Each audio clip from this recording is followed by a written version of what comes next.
From the Denver Broncos Media Center, welcome to Broncos Country Tonight with Ryan Edwards and Benjamin Albright. Welcome to Broncos Country Tonight. Benjamin Albright still in Mobile, Alabama for the Senior Bowl.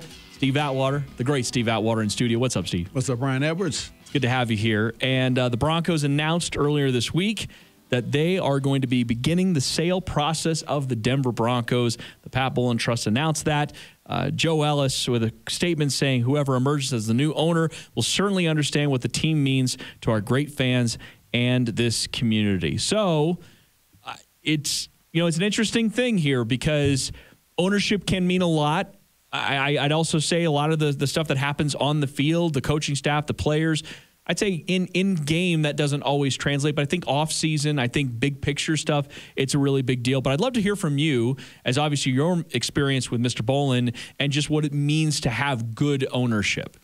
Oh, I think it means a great deal to have good ownership, and I think that Joe Ellis and the trustees in the position that they've been in for several years, it's been a very difficult position for them, but I think they've done an amazing job being the trustees and not the owners. In keeping the team going forward, providing the resources for the coaches and the personnel to get things done, and then also just the leadership that he's shown. I think they've done a great job. Now, I believe when an owner comes in and is running a team versus the trustee, it seems like the team will look up to that person a little bit more, just because they know, hey, all right, this guy has invested in me. They believe in me. He's probably the richest person you've ever met in your life, and they'll be interacting with the players, and just a little bit different feel, a little bit different commitment there, and they know that, hey, this is my ultimate boss that's looking at me, and when you're on the field practicing, you know that, and I think guys will take to it well. And it's still kind of sad for me, the relationship that I had with Mr. Bowlen. That's, it's a good chance that the team is not going to be in the Bowlen family. I was hoping one of the kids would be able to take over. At least right now, it doesn't look like that's going to happen. And so that's, for me, it's a little sad. I kind of figured, and you and I hadn't had a chance to talk about this before we did this, but yeah, I wondered for you, I wondered for a lot of the players that had so much success under Mr. Bowlen and the Bowlen family, how much this would sort of signal a bit of an era and really what you'd be thinking about as, okay, well, this is what he represented and this is what good ownership looks like. We know what it looks like. But at the same time, we've also seen other pro sports that have bad ownership, and we know what that looks like. So I think there's a lot of people that have been looking forward to the end of the trust, but in a lot of ways, the trust had a lot of success, went to 2 Super Bowls, won a championship, not to mention the fact that you're right. They did supply the team with every possible way to succeed that they could. They just, in my opinion, really just couldn't get the quarterback right. I mean, honestly, if you find a franchise quarterback in the midst of all of this, you're winning games, and most of the stuff as far as ownership stuff goes, I don't think gets brought up nearly as much. But because you're losing, because things have not been clicking as well, it starts to become one of the reasons why people point to the Broncos have not found success. Right, and there are a lot of moving pieces with an NFL organization. It's not just the players on the field, although that's the product, that's the end product that's put on the field.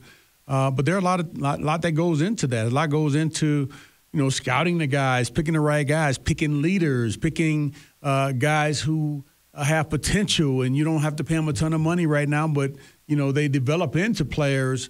And it takes different skills from different people. But I think at the end of the day, you got to have somebody who is at the top, that's the leader, who's kind of bringing all these pieces together and making it work, making everybody get along great, and making everybody feel like they're respected, they're appreciated.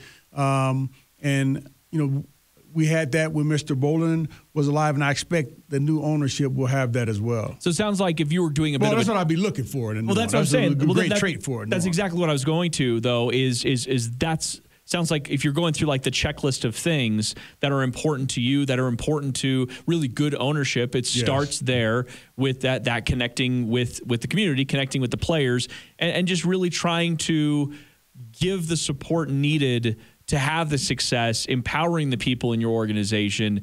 And yeah, like I said, we've seen the other side of that when you have owners come in and say, I'm going to have my fingers in all of it. And I always loved that about Mr. Bowlen is he was so big on empowering, and I'm there, I'm there. Yeah. But I'm not so much there that I'm going to have the fingerprint on the specific reason that all went happen. That works for some people, and that works for some organizations. I know Jerry Jones in Dallas. I know a lot of people talk about him when they say, oh, we want him involved, but not too involved. But, that could be a good thing if he's impacting everyone in the organization in the right way to where they feel valued and they feel like they want to leave it all on the line for them. So it just depends on the group. It can work. I know different styles work for different people, but I'm not against the way Jerry Jones does things. It just he's passionate about football. Everybody knows he loves the Dallas Cowboys, and if we had an owner like that, hey, I think we'd be blessed to have somebody who cared about the organization and the community as much and was as passionate about football as Jerry Jones. I mean, it's just really too bad that his Razorbacks lost to the CSU Rams up in Fort Collins. Outside of that, I think that Jerry Jones is tremendous in every possible way. So I'm going to tell him that. I'm going to send him this clip. Yeah. That being said, though, the timeline for this, we know for a fact that the expectation is this is supposed to get done before the season starts. I talked to Benjamin Albright earlier, and he said that he thought that this could get done as soon as May. He thinks that we could have potentially new ownership in place, and it's going to go for a record price tag of any American franchise north of $4 billion. Just $4 billion, that's all? I mean, you could probably put something together. You're a Hall of Famer now. Man, I could probably give me a 1/100%. Exactly. They're valued at $3.8 billion, but because it's the way it's going to be sold at auction style, it's going to be over $4 billion, and we'll obviously set the record there.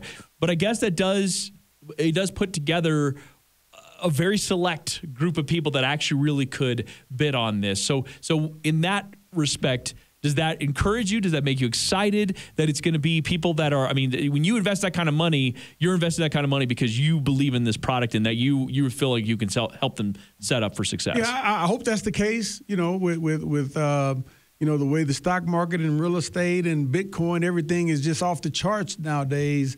There's some people who have money who didn't have money back, this kind of money years ago. And I'm just hoping that, it's an owner that comes in and is really passionate about football and that cares about this community and will really be invested in the team, not just financially, but, as a life. Once you get into the NFL, man, you got to be all in. And hopefully this next owner will be that way. All right. Steve, thanks so much, man. Thank you, Ben. I appreciate it. How you been? You did call me Ben. All right. I guess I'll take that. Thanks, Ben. Sort of a compliment. I don't know. Maybe a bit of an insult. Thank you, Ryan. For Steve Atwater, I'm Ryan Edwards. Thanks for watching Broncos Country Tonight.